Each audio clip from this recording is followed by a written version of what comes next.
You drive south from Birmingham or west from Mobile, and the interstate thins to 2 lanes. The speed drops not because of traffic lights, but because the landscape obliges you to look.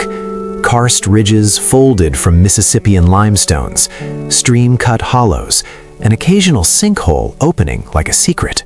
30 miles inland from Mobile Bay, where coastal plain sediment begins to give way to older rock, a quiet canyon drops suddenly into the earth, Dismals Canyon. Its walls fall more than 100 feet in places, moss and maidenhair ferns cloaking bedding plains in fracture zones, drip by drip dissolving the carbonate rock that has held this hollow for millennia. Geologically, Alabama is an interface. To the north, the Appalachian foothills carry orogenic detritus. To the south, the Gulf of Mexico receives the modern sediment load. During Pleistocene glacial cycles, sea level oscillations exceeded 100 meters globally, reorganizing river profiles and leaving terraces, bluff lines, and relict estuaries across the coastal plain. Those ancient sea level shifts and subsequent Holocene stability carved the conduits that made karst development possible. Caves, conduits, and collapse features that host both hydrological complexity and archaeological archives. Russell Cave National Monument sits in that archive space. The shelter records roughly 10,000 years of human presence, stratified cultural deposits, lithic technologies, faunal remains, and pollen sequences.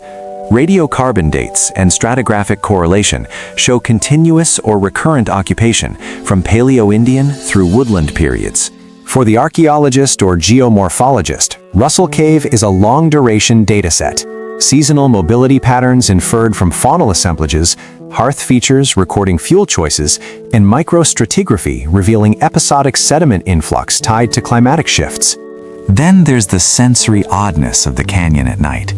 Bioluminescent larvae cling to overhangs and root mats, their tiny photons tracing slow constellations on the rock.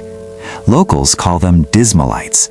Scientists classify them among luminescent beetle and fly larvae, whose luciferin luciferase chemistry produces visible light. In the sheltered, humid microclimate of the gorge, light pollution falls to near zero. The glow is both ecological signal and mnemonic device, linking organismal biochemistry to human experience of place. Human settlements have punctuated this landscape with a kind of discrete persistence. Old Cahawba, Alabama's first state capital, stands now as a palimpsest. Brick foundations, partial walls, riverbank terraces. Hydrologic precession and repeated flooding, combined with economic shifts and the railroad's routing choices in the 19th century, depopulated the site. But its ruins quantify human-environment interaction.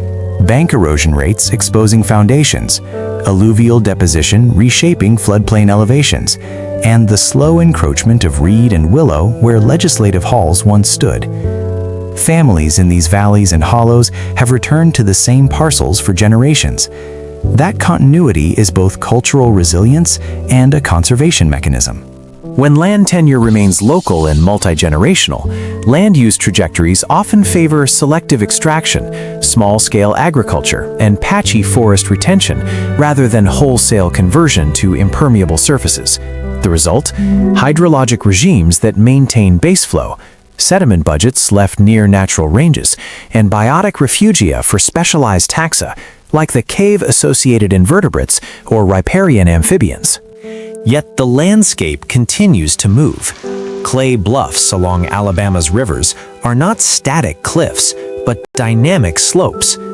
Erosion rates vary by lithology and rainfall intensity, from decadal scale retreat measured in centimeters per year to episodic failures that remove meters overnight during extreme storms.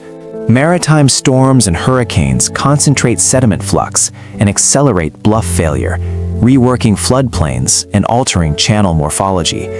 This is a landscape that records climate in grain-sized distributions and channel cross-sectional change. Reaching these places requires intention. There is no interstate exit that deposits you at Dismals Canyon or Russell Cave.